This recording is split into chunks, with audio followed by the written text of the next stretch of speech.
Oh my goddess, white people, leave black people alone about this plantation burning to the ground. Leave them alone. You don't get to tell them how to feel about it. You don't get to tell them how to react about it. Stop making videos about how sad it was that it burned down, and leave black people alone. Leave them alone. They have every right to feel their very valid feelings about this plantation burning down. Stop. You know what? Take this opportunity to learn something.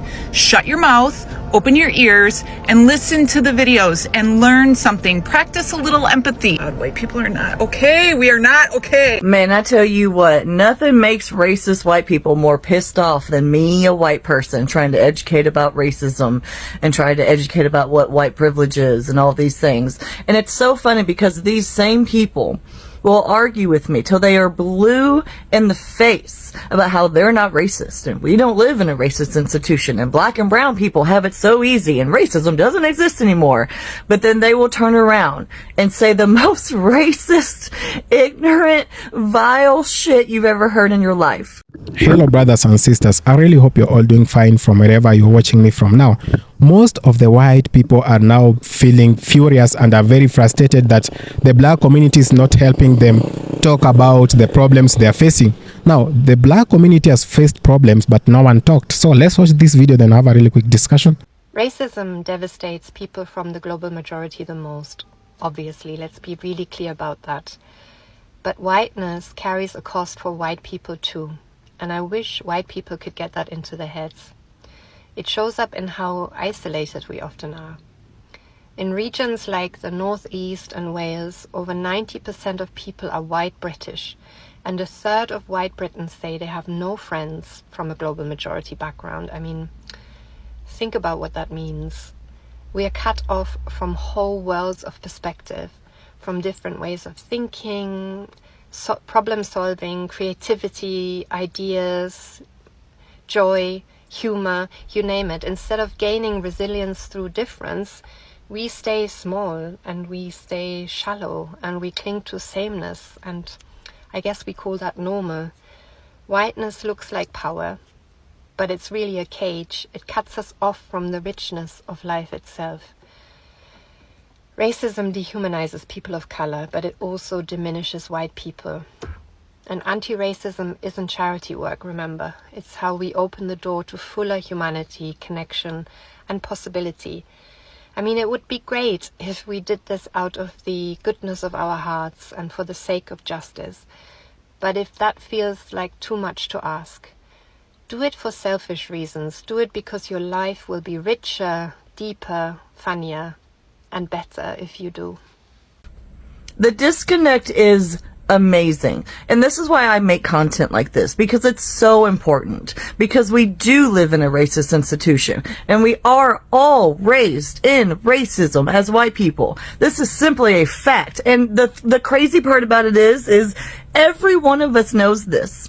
Even the ones who will sit there and fight with me to the death about it and act like it doesn't exist. Y'all know white people are racist. Y'all know about the casual racism, the casual microaggressions that we are raised in, no matter where we live in this United States of America. And this is why I will never stop. I will never stop trying to educate as a white person about racism and how we need to learn. We need to evolve. We need to do better.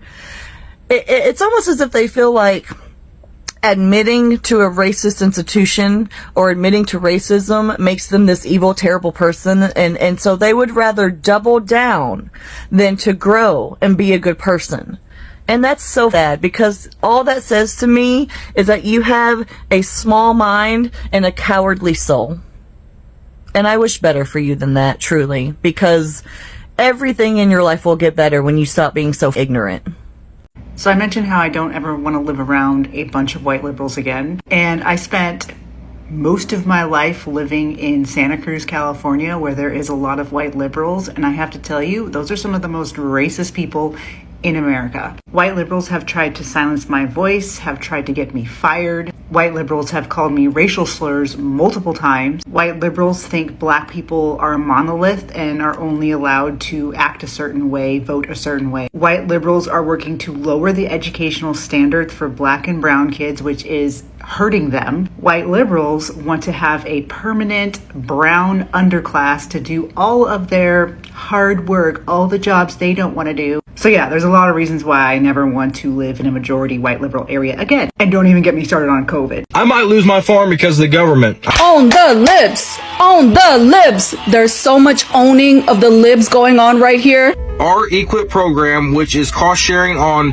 fences, waters, a well, and some seedings, was funded by the Inflation Reduction Act. And who signed the Inflation Reduction Act into law?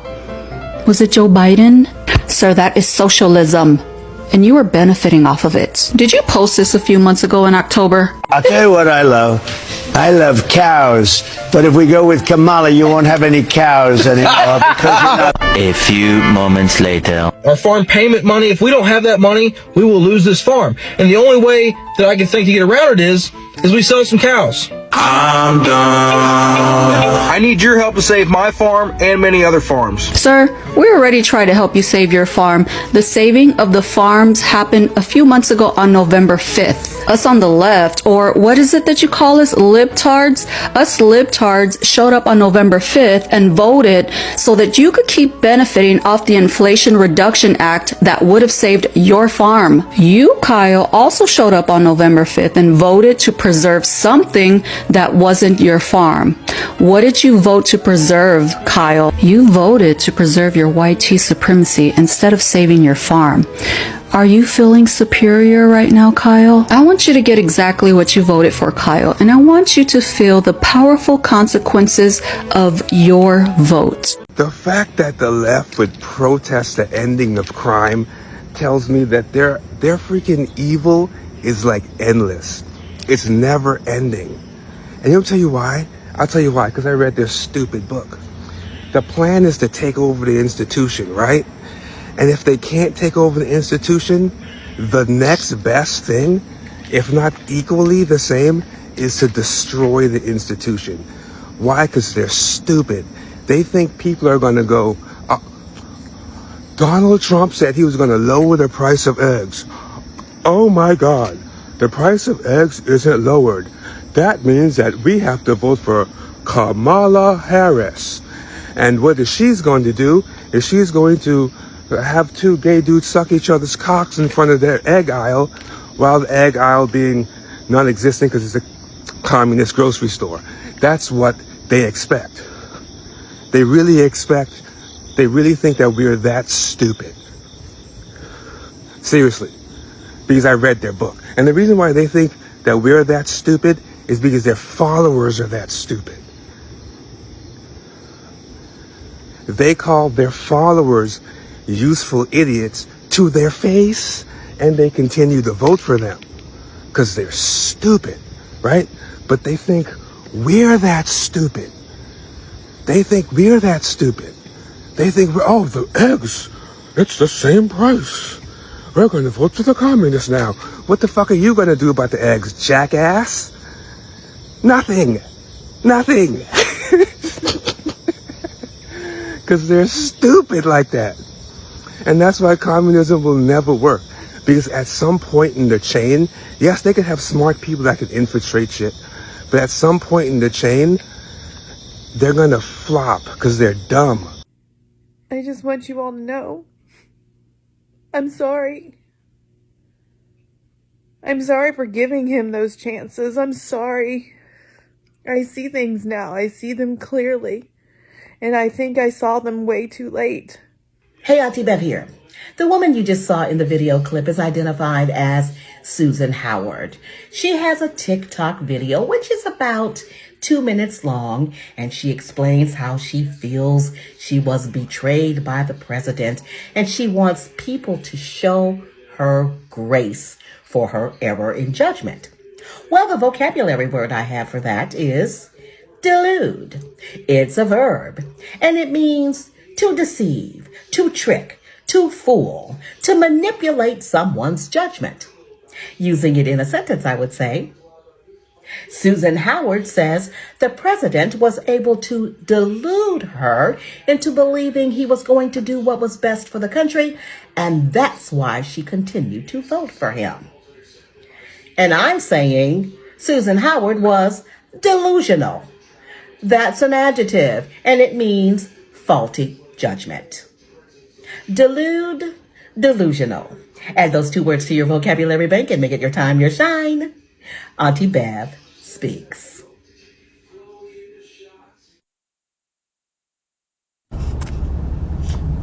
So right now, the convicted felons' attorneys are arguing that birthright citizenship should be overturned. A constitutional right. Let that sink in.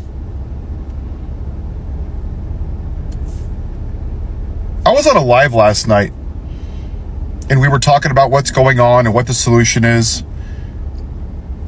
And I said, it doesn't matter if a Republican or a Democrat is in the White House. Until we address the white patriarchy in this country, we will never progress as a society. And what do I turn on the news this morning? The convicted felon is arguing that birthright citizenship should be overturned. Friends, this is about one thing. It is about one thing only. It's not tariffs. It's not making your life better. It's not improving your life. It's not about helping you. It is about making this America white again. Stop being fooled by the okie doke, by the parlor tricks, the snake oil salesman. This plantation owner wants one thing: white America. You demonize immigrants. They're grabbing people off the streets and leaving their children with nowhere to go. There was a 3-year-old that just had their parents snatched off the street, and a stranger had to bring that child home. Yeah, so pro-life. Abrego Garcia had no due process, sent to El Salvador. People being put in Guantanamo Bay. He put a Muslim ban on there. Questioned the birth of Barack Obama. Very fine people on both sides. Has dinner with Nick Fuentes, a white nationalist. Didn't rent to black people. The Central Park Five. And on and on and on. That's what this is. Make America white again. Pull your heads out of the sand, people. Signing petitions, organizing, that's all great. Getting into groups, talking about it, going to daily protests, that's wonderful. I love it. That's not going to stop what's happening. It's not. You need to shut the damn country down. Period. End of story. I don't want to hear what we can't do. I can't afford to. We can't do this. What about this? We need to organize. Great, then organize. Sign the petition.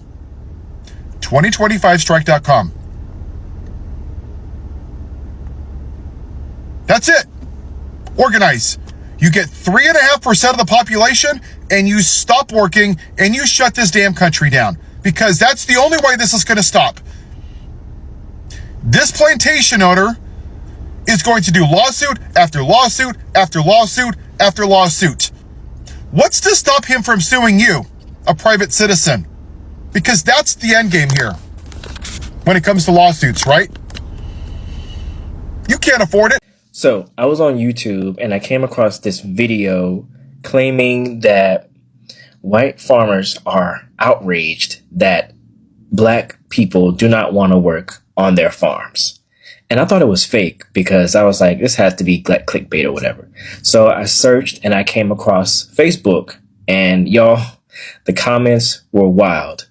I still wasn't sure if it was real. So I tried to go to the staffing agency's website, and y'all, apparently so many people went to their website that the website crashed. So I figured, okay, maybe this is actually real. So they're basically offering $11 an hour to pick blueberries, 9 to 10 hours a day, 7 days a week, from May to July in Louisiana heat. Now, I never heard of Ranger, so I decided to look it up real quick. So here's some info. And just so you know, my source is this website called places.us.com. So anyway, livability is a C-. Population is less than 6,000.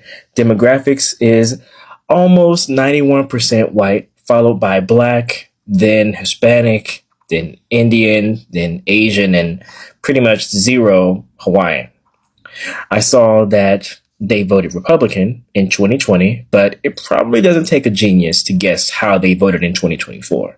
So that's just to give you a little info about the town. So anyway, back to what I was saying. So $11 an hour is what they're offering. Full-time, 7 days a week, 9 to 10 hours a day. Now, according to salary.com, Louisiana's minimum wage is $7.25 an hour. So this is a bump. But let's be real. Now, for some people, they might say, oh, it's a job. Go work it. It's a job. But it's not a job, you know. It's more like a sentence. And then when you look at who they expect to take these jobs, you don't have to guess. It's a page straight out of history. Black folks, migrant workers, you know, the ones who are currently facing deportation right now. Vulnerable communities getting used for back-breaking labor for pennies. But people are saying this is what they voted for. So what do you think? Is it FAO season or what?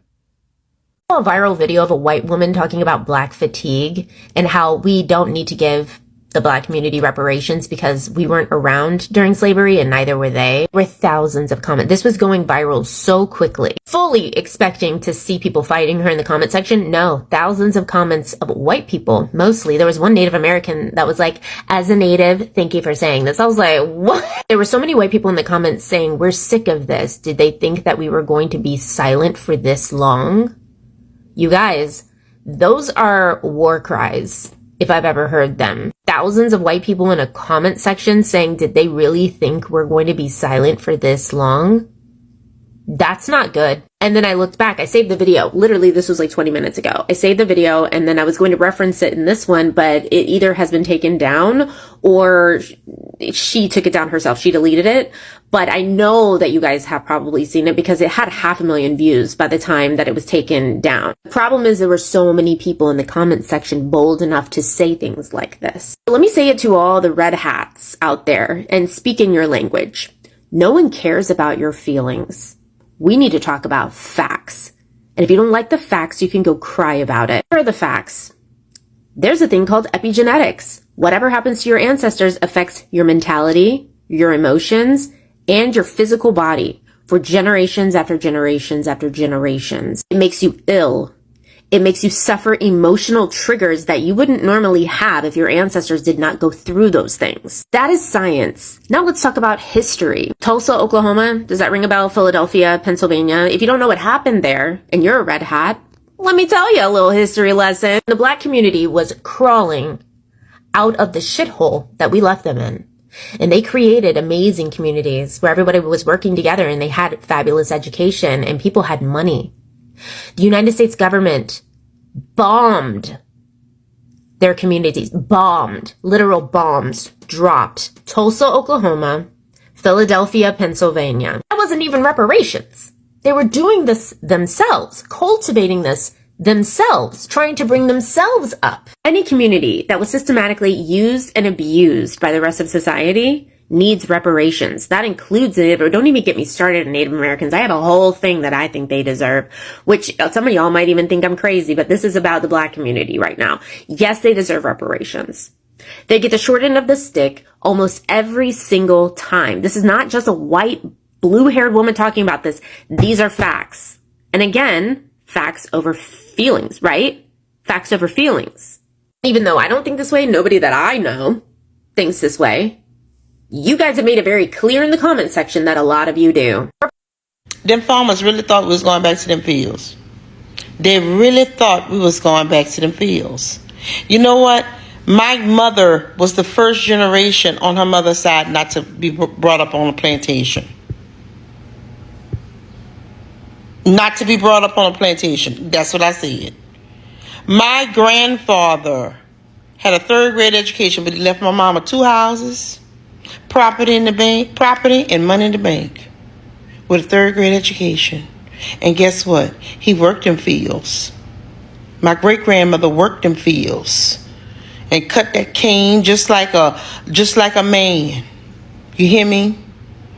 And if you think that Eddie Lewis and Victoria C. Jones and all the rest of my ancestors bust their tail in them fields for us to go back to the fields, absolutely not. That's not progress. We're trying to heal from ancestral trauma. We're trying to heal from that. That ain't happening. That produce could rot in them fields before we go back to them fields. They need to let them know that. Slavery wasn't that bad. Trump is absolutely right. He didn't say slavery wasn't bad. He said it wasn't that bad. They ate people. They ate people thinking that they were gang superpowers. They fed children to alligators for sport. They raped other men's wives for punishment. They raped men for punishment and sodomized. They skinned people. They skinned people. Turned them into shoes, bags, wallets, and furniture. They operated on people without anesthesia just to see their reaction and built the entire medical practice off the bodies of black people. Your life couldn't even end in peace because they stole black deceased bodies. And so many people didn't care that it didn't even matter. Children attended lynchings and they cut off body parts for souvenirs afterwards, made postcards of hanging bodies, used the bodies as decorations. And after all that torture, they took the time to say, hey, you know what? Let's create a system that they can never systematically get out of. Now, as a paper towel American, I don't expect you to know Black history, but you gotta be smoking sheetrock if you could say it's not that bad. Hold on, so let me get this straight. The white farmers in Louisiana, they're mad because people of color won't come work on their farms for $11 an hour in 100-degree heat for 10 plus hours a day. Let me run that back. White farmers are mad. The very farmers that voted Republican, okay, they voted for this, are mad that people of color won't come work on their farms for $11 an hour in 100-degree heat for 10 plus hours a day. I'm saying you get what you ask for. Hey, it's FAFO type shit, okay? But hey, don't be fooled. I feel like it's gonna come to a point where they're finna make people get on their farms. Don't count me to it. Because if 2025 was a checklist, hey. Hello, brothers and sisters. I really hope you're all doing fine from wherever you are watching me from now. Most of the white MAGA supporters of Hamas or the Latinos are feeling betrayed by the black community. Most of them have been hoping that the black community will come out and help them speak on the problems or atrocities that they are facing with the orange man's government. Now, most of the black people are in silent mode. Most of them are not speaking. Most of them are minding their own business. And this is actually making most of the MAGA supporters furious because they feel like the black community should help them talk because they are used to the black community complaining about police brutality, complaining about the evils that the US government has been doing over time to them. Now, most of the black communities feel like this is not their fight. Like, they are not picking this fight as theirs. And this is pissing off most of those who voted because they feel like every problem that is being witnessed in the US should be addressed by the black community. Now, let's just be honest and very sincere with whatever is happening in the US right now. This is a problem that was brought and created by the same people who want help. The same people who actually voted to punish the black community. Now, if that's the case, if they wanted to punish the black community, now, this is whatever is happening. Tariffs, deportations, and prices are going up very, very quickly, and they are spiking. And most of the people who voted didn't expect this. They never saw this coming. Most of them voted to punish and thought that the suffering has always been to the black people. Now, why are they not suffering at the moment? There are lots of reasons that can be given to this, that most of the black community has gone through a lot for 400 years. They have seen police brutality take a good place. They have seen they have been hated for a very long time, and they have faced this in the glare of the people. People have seen this happening. They have never helped them talk about this. The black community has seen a lot. Mass incarceration of the black community. Most of them have ended up in prisons for whatever they didn't do. So what makes you think that this is special? What do you think? What makes you think that the tariffs are going to affect them directly? Most of the people who are now feeling betrayed are the same people who went and voted for the same thing that they are feeling betrayed with. If the system fails, it fails for everyone. Now, the system has failed and white supremacy is no longer working. That most of them thought Donald Trump was going to bring back slavery, that after deportation, the black people will be forced to go back to the farms. That's not happening. Most of the black people are minding their own business. In fact, they are doing their jobs, and most of them thought after the undocumented migrants leave the US, that the only people who will remain in the US to work in their farms and to work in their homes are the black community. Sad enough, the black community is happy and the black community is minding their own business. In fact, they are very silent, and this is whatever is pissing off most of the people who elected this government. Now, a lot can be said about whatever is going on in the US, but brothers and sisters, it never works when you always want evil to happen to your brother or your sister.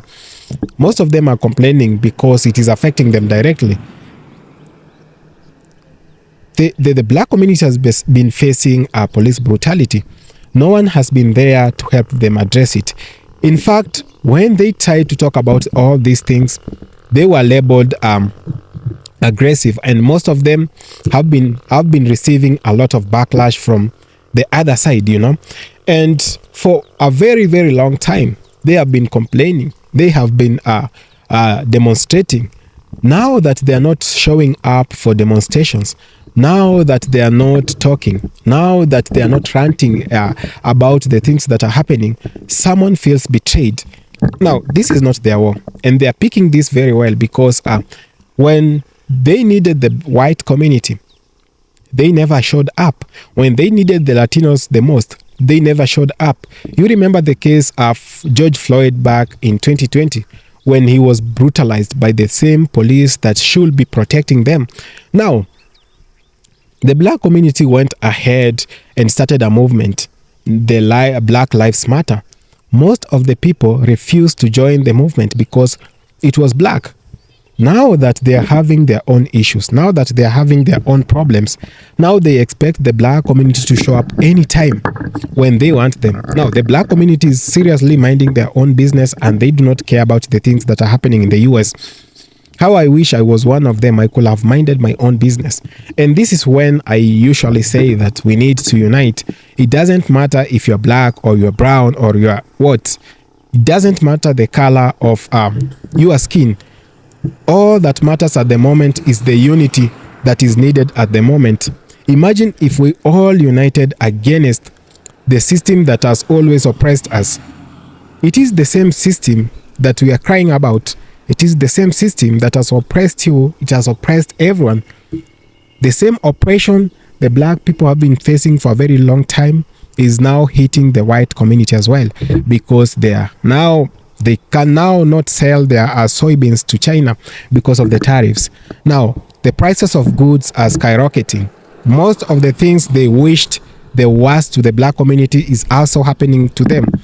The black community is happy because when they were talking about their pain and their struggles in the US, no one listened, because the people who should be listening to them are the same people who have been receiving favors, you know, and the supremacy that has come with their skin or with their color has played to their advantage. So what do you think, or what makes you think that these same people are going to listen to you, to make sure or to help you talk about the problems you're facing at the moment? Brothers and sisters, it is time that we should address and call a spade a spade, and not call it a big spoon. So for everything that has happened over the years, it doesn't really matter, and this is the time I feel like everyone should come together, despite of your political side, despite of the party you belong to. Identity politics has destroyed countries. It has destroyed us. It continues destroying the economy. So what if we really was very serious about this? What could have happened if we all came together, if we can all come together and share our problems and share our struggles together? Not that you go and vote for someone to be deported, not going to vote just because you want someone out, you know? This is whatever is happening, and this is whatever is finishing the economy, is bringing the economy and you all down, that you always want to see someone down. You can't go up by pulling someone else down. Brothers and sisters, it has always not been about pulling someone else down for you to go up. You can all go up and you can all come down. When you vote for bad policies, you will all come down. If you vote for good policies, you have a chance for you all to be up. Now, most of the people are losing their jobs. They are making losses, you know, and this is affecting the US, it's affecting the economy. So let's be very, very honest on how we transact and how we do things. It has never always been about who takes it all or who wins or who is great. It has always been, how is it working for you and how is it working for me?